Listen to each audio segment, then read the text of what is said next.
Comparação nem sempre é algo produtivo, né? Às vezes nós nos comparamos e nos sentimos mal, nos sentimos incapazes, e não é nem algo que nós gostaríamos de fazer. Nós estamos na rua e simplesmente vemos alguém com algo que nós gostaríamos também e acabamos nos comparando, ou estamos rodando pelas redes sociais e vemos alguém que conseguiu um objetivo muito mais rápido e muito mais facilmente do que nós estamos conseguindo. E aí bate aquela frustração de que parece que as outras pessoas conseguem e nós não. E não é nem questão de inveja, só que nós lembramos que nós também queremos aquela coisa e é isso, é normal. Mas nota que eu comecei falando que a comparação nem sempre é produtiva, ou seja, existem situações em que a comparação é muito produtiva e ela pode nos ajudar a chegar nos nossos objetivos muito mais rápido e muito mais facilmente. Mas claro, tem a forma correta de fazer isso, então a questão é como fazer a comparação ser produtiva e evitar que ela seja destrutiva. E a resposta fácil é aquele famoso pare de se comparar com os outros, mas a questão é que, primeiro, que isso é impossível, não tem como nós pararmos de nos comparar com os outros, é automático, nós sempre vamos olhar para outras coisas e vamos comparar se aquilo seria produtivo para a nossa vida ou não. Então já começa que não dá certo.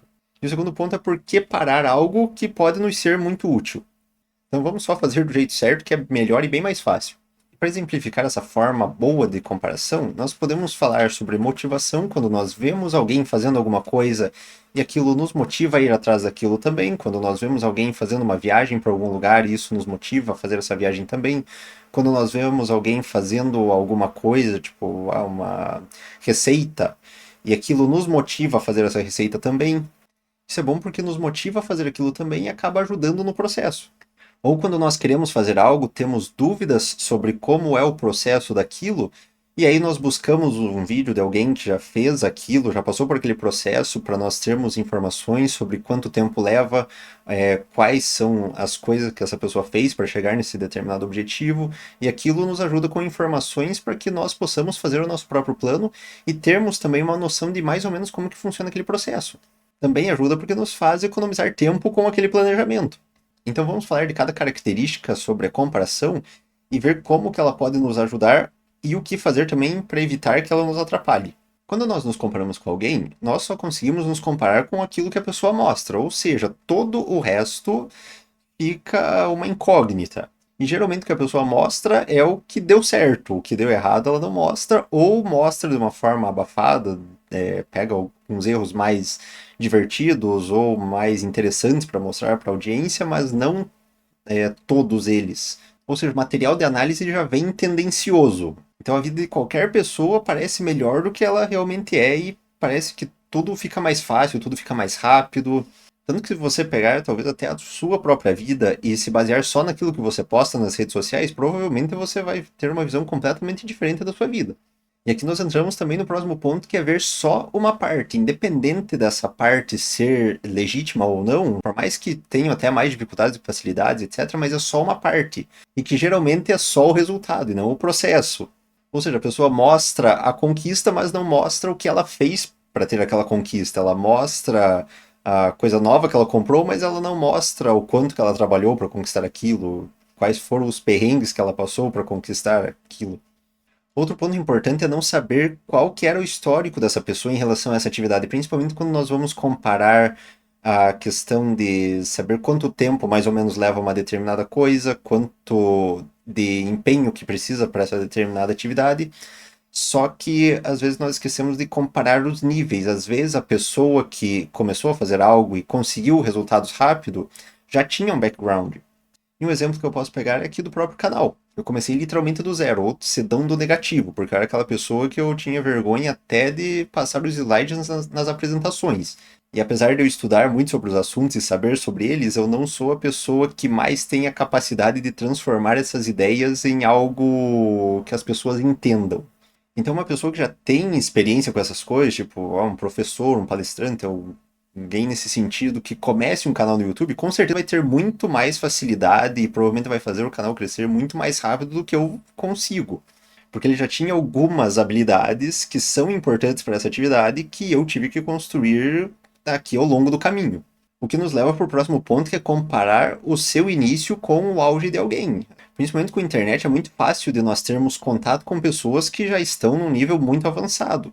E às vezes parece até que esse nível avançado é o básico. Até porque essas pessoas de nível avançado se destacam mais, e essas pessoas que se destacam mais acabam aparecendo mais. E parece que essas habilidades que essas pessoas têm, todo mundo tem.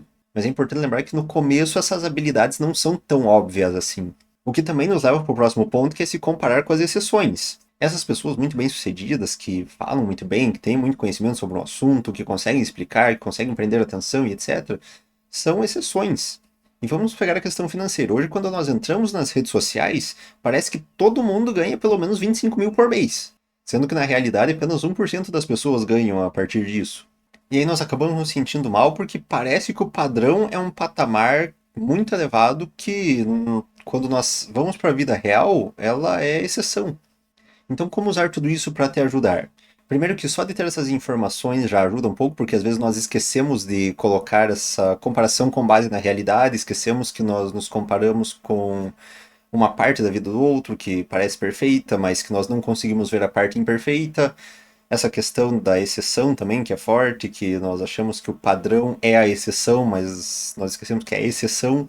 Mas na prática isso pode ser usado muito como autoconhecimento, ou seja, nós descobrirmos aquilo que nós queremos com base na forma como nós nos sentimos quando nos comparamos com os outros. Ou seja, eu vejo outra pessoa com algo que me chamou a atenção. Ah, outra pessoa tem um carro que eu gostaria. Opa, então talvez aquele carro se torne um objetivo para minha vida. Ou eu vejo alguém com uma roupa que eu gostaria. Opa, então talvez aquela roupa se torne um objetivo para minha vida.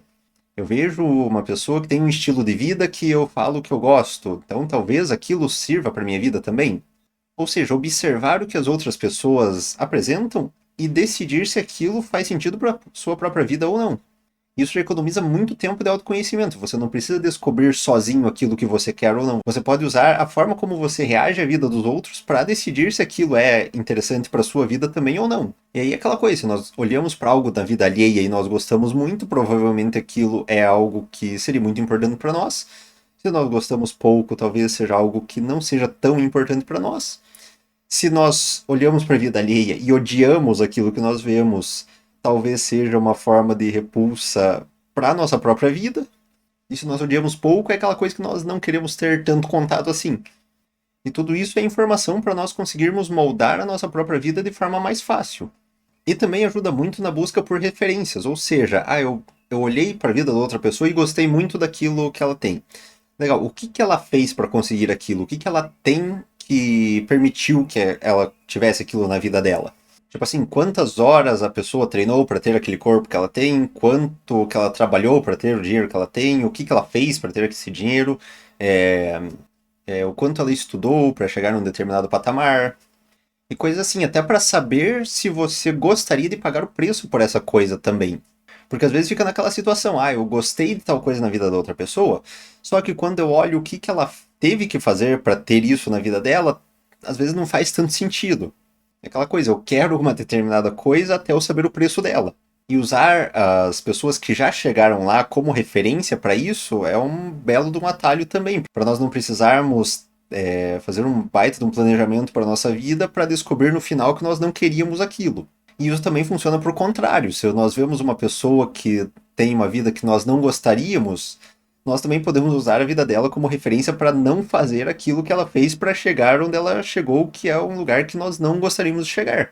Então, resumindo, quando nós usamos a comparação para buscar referências, para buscar motivação, formas de fazer aquilo, ou evitar, dependendo do caso, está ótimo. É esse tipo de comparação que nos ajuda a evoluir mais rápido.